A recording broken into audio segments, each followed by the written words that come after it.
the Houston Texans on the road to Indianapolis to take on the Colts, a rematch of a 31-20 resounding Colts victory in week 2.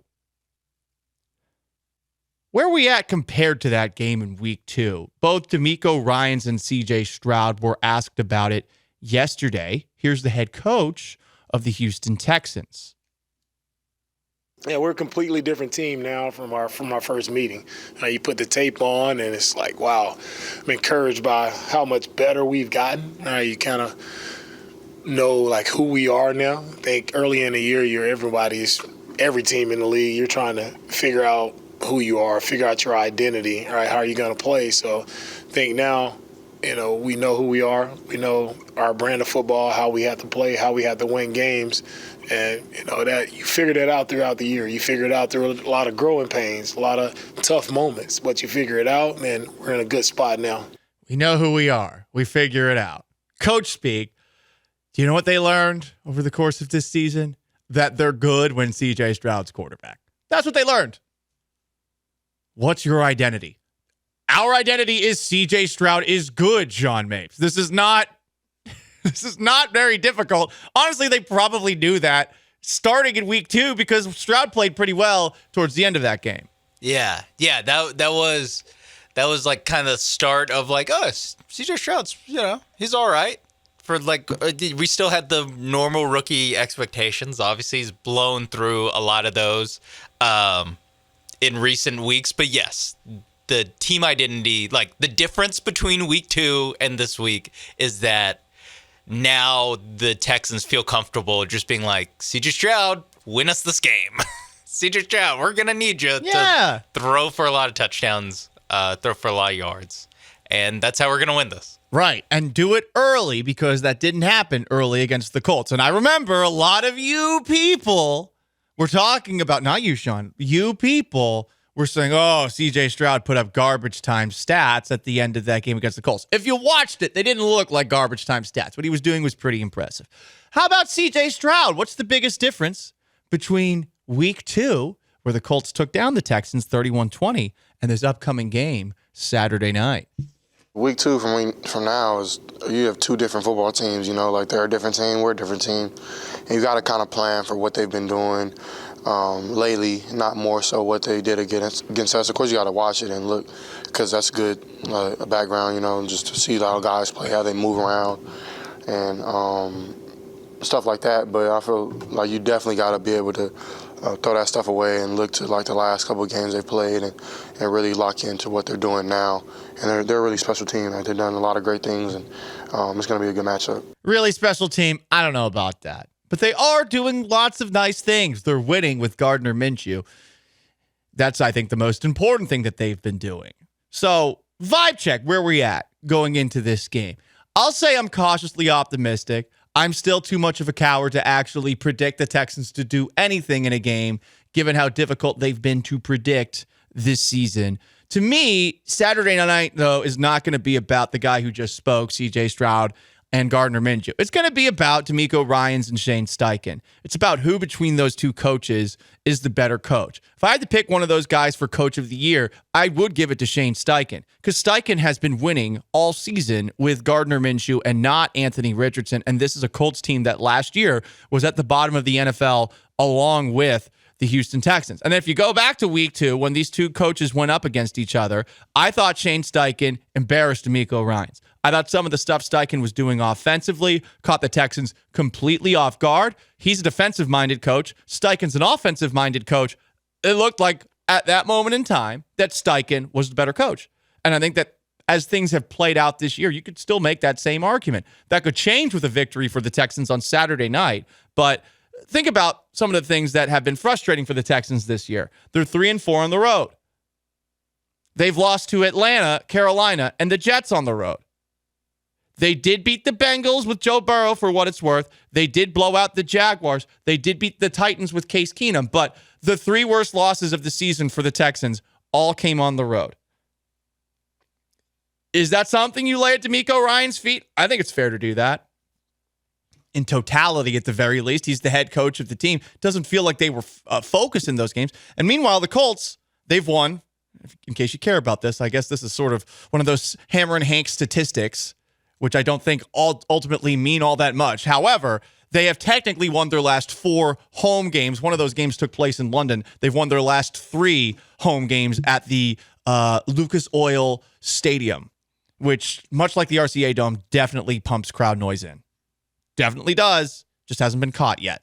But it'll be caught someday because the Colts, cheaters. Didn't they got caught in the RCA Dome doing that? They right? did, right. It was in a Patriots game. I remember it vividly. Okay. That I figured that's when it would have happened. Yep. If in any game, it definitely wasn't a Texans game that they're having to pump in crowd noise back in the day. Because they did not win there for their first 10 years of existence, including when Dan Orlovsky was under center at the end of the 2011 season. When the Texans won the division, Right. And Yes. the Colts were bad enough to draft Andrew Luck. Correct. So vibes-wise, where are you at? Where are you at, Sean? I mean, you did just. I mean, I feel like I was doing better than 30 seconds ago when we brought up the fact that they're probably like, what, they've played there 20 times or a little over 20 times now. I'm just gonna guess, vibes-wise, they are 1-21 all time in Indianapolis. Well, hey, that one victory, and you're wrong, but that one victory was with Davis Mills last year. Yeah, and it got you C.J. Stroud. I think they have House of Horrors. I don't know anymore. They have like 3 or 4 wins there, right? I think it's a little bit more, but it's not like probably not many. It's not crazy. I'm gonna guess 5. We can check during the commercial break because I don't think it's that important. But at the same time, it's not good. Like that has been the one place where things have been bad. And I get it. Indianapolis is a rat hole city. I've never been there, never plan on going. But my dad told me that once, and he said that he told a bartender at an Indianapolis bar that fact, and the bartender nodded but didn't publicly say it. Like he didn't let it come out of his chest, but he knew. Just kind of nodded. And right. Like, Like this place loves to smell the smell of its own farts, and we're talking about like wafting in the vapors of like, yeah, we have St. Elmo's Steakhouse. We have great shrimp. You're landlocked. I, bozo that I am, made the mistake of at a restaurant that I was at in Fredericksburg for that bachelor party, which is landlocked, ordering fish. The fish was terrible. For the first time in my life, I sent a dish back because the bill at the end was expensive. My friends all told me to too. Like, you can send it back. It's okay. But it was terrible. Landlocked fish? And that's what they brag about? Like this giant shrimp? Where are they getting it from? There's like one part of Indiana that touches a lake. It's effing Gary, which is a dump. I think that's where Michael Jackson was originally born. But this place is just... There's videos online, viral videos of like showing abandoned places in Gary, Indiana, and that's where they're getting their shrimp from. So the Texans got to stay away from St. Elmo's. I don't want you eating any of that shrimp. Yeah, Will Anderson, C.J. Stroud, Laramie Tunsil, stick to chicken. Yeah, stick to land animals, please. I think I'd be okay with them eating a little steaky. But, red meat. Just before a big game. Right. Inflammation might be a little gassy. Yeah, the red meat, I'm not sure. Mm-hmm. I'll ask Andrew Carlson when he gets in. Poor Marine comments that on the twitch.tv/ESPN97.5 that Josh Beard says Omaha has great sushi. And that does sound like a take that Josh Beard would have. I don't know if he said that yesterday to open up worst takes of the 2024 calendar year here on ESPN 97.5 on 92.5. But that does sound on brand. And here's the thing. No. It sounds like something that you tell yourself when you live in Omaha. But the fact he's still telling himself that, and now apparently telling our lovely listeners that does worry me a little. It worries me a lot. Yeah. But I get, like, if you're living in Omaha, you're like, you know who has great sushi? I don't know. Whatever. Bob's Sushi Hut or whatever. Because it's definitely not like... It's not like a real sushi place that they have. You know, the Exxon station has really great sushi and right off of exit whatever in Omaha. It's like, I doubt it. But, Josh Beard knows his stuff. Culinary mind. Gas station sushi or Omaha sushi? 713-780-3776. I'm not going to lie. I'm not a sushi snob. Yeah, it depends where the gas station is. I'm like, again, I remember I told you guys about how I went on a first date with a girl to Uchi. My God. Like, Uchi's great, but the portions are so tiny. I'm hungry. It's crazy. There's such tiny portions. So I take the HEB sushi all day long, and some of those other places that give you a lot. I want a lot of volume when it comes to the sushi that I'm eating. But guess what? I want zero volume of that from Omaha, Nebraska, also from a gas station. But what would you pick between those two? Choose your own adventure. Also, a couple of texters saying we should make a friendly wager with Vanessa about Saturday night. Someone else said that Vanessa's going to be mad about what you said about Indianapolis. I told her this all the time to her face, and she would get mad about it. But then she would talk about how she's from the meth capital of Indiana, Terre Haute. What's the better city? I don't know. At least Terre Haute is something to be proud of. Yeah. Indianapolis is proud of shrimp. It's a landlocked city. This can't possibly be good, especially if it's big. And if you're on meth, you're not like stressing out too much about shrimp. I don't know. I think you'd be stressing out about everything. Oh, yeah. Yeah. Yeah, that is true. They're coming to get me.